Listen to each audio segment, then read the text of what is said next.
Hello everyone, today we're gonna look at the final game of Title Tuesday of this week, and it's the game between Alireza and Hans Niemann. Alireza won the tournament with 9.5 and Hans Niemann had 9, but you don't know what will happen in this game. So, e4, the modern defense, he grabs the center, and this is a bit of a sideline, but you're just trying to build a wall against this bishop. And they both develop and it kinda turned into a perk, but with this weird c3 move. Now, Alireza strikes in the center, and the pawn gets taken, and castles h5 to stop potential b5 ideas, and you just wanna shove the pawn all the way down. Queen develops, castles, knight moves in, putting pressure on the center, so you have to defend it. You defend it with the queen. The rook comes to the open file, and we see he pushes the pawn even further to grab space, make it hard for white to expand, and maybe want to attack the pawn chain, because the bishop in the future may be really a nice piece.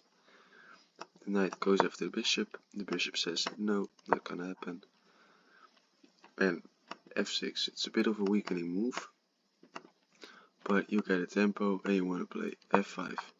Can't now because the queen is pinned, so first you develop, then you kick out the knight moves back, this knight reroutes, looking at these squares, and now this knight comes back to maybe play c6, and or maybe move the bishop back and also come here. Look at these two nice squares. The bishop goes here, threatening the pawn, so the pawn moves all the way down, and Alireza plays b4, but this pawn will be an asset in every endgame, because it may be an anchor point, and if this pawn gets taken, it is already so far. So bishop kicked out, and they trade, and now we see that the knight moves in, but the position is a bit better for white because of the move knight takes e5. And you might say, what about this? Then that is not possible because the pawn is pinned.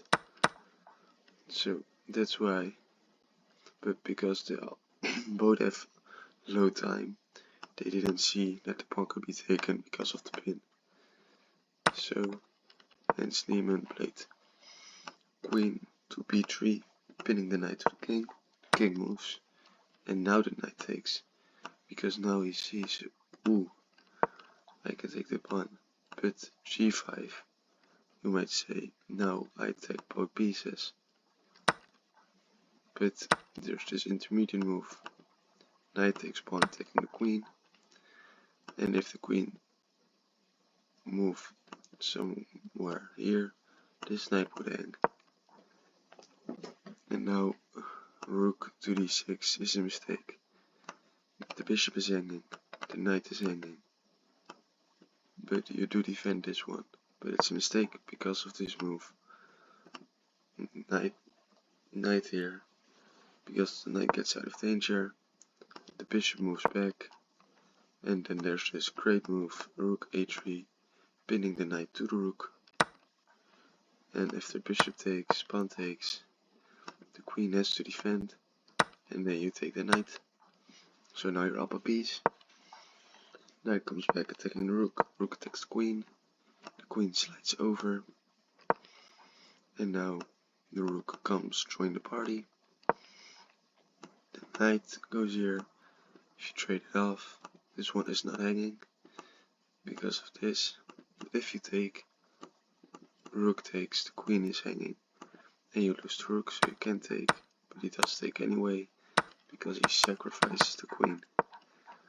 Look, because after takes, rook takes, and you move your queen anywhere to defend the rook, you would just lose the rook.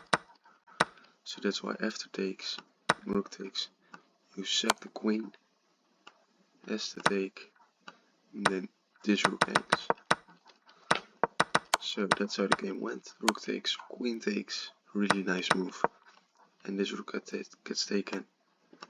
The bishop moves, taking the pawn. Way with attack the queen because all the dark squares are weak. You have a dark square bishop and a queen for 2 rooks, so that's just good. Also keep in mind they both have less than 30 seconds, so it's gonna be a time scramble. Rook takes the pawn, bishop takes the pawn, the king moves to the corner, and the king comes in.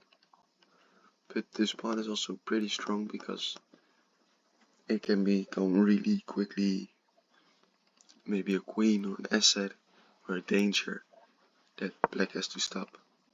But the bishop comes back attacking, the rook moves over, threatening the pawn. But great move, taking the rook, getting the queen active, and the king just comes forward because he wants to help.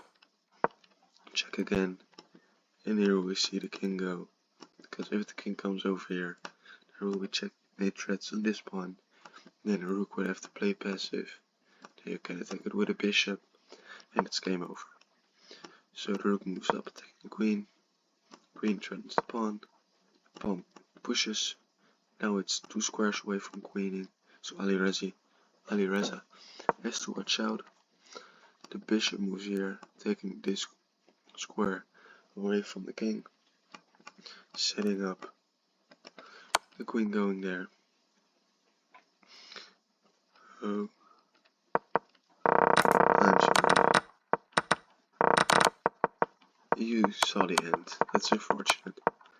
But this is a mistake, because he wants to create a square for his king. But after this check, the king just moves in. And after king defends the rook, the bishop goes here. You can take because you're pinned. And this takes this squares away, so you want to play this. You can block with the rook, because then I would just take it. So you have to lose defense of the rook, and then I can take the rook. He tries this desperate move, because maybe he wants the rest to take. Then it's a draw, because of some checks. And after something like this, there's like this check, and it's just a draw. So it was a nice trap, but Alireza didn't fall for it. He just checked the king over here. And as I thought, the rook can block, the king has to move, and now, not even taking the rook, giving this check first, to take the rook with check. Check again, 1 move for the king. And now this nice move. Try to find it. King g3, because now there's an unstoppable checkmate. Because white can queen, but no, checkmate. And that's how it could go. White being up a rook, but losing the game. So really nice win of Alireza. Because of this game you won the tournament, so well done. I hope you all watch my other videos and subscribe and have a nice day.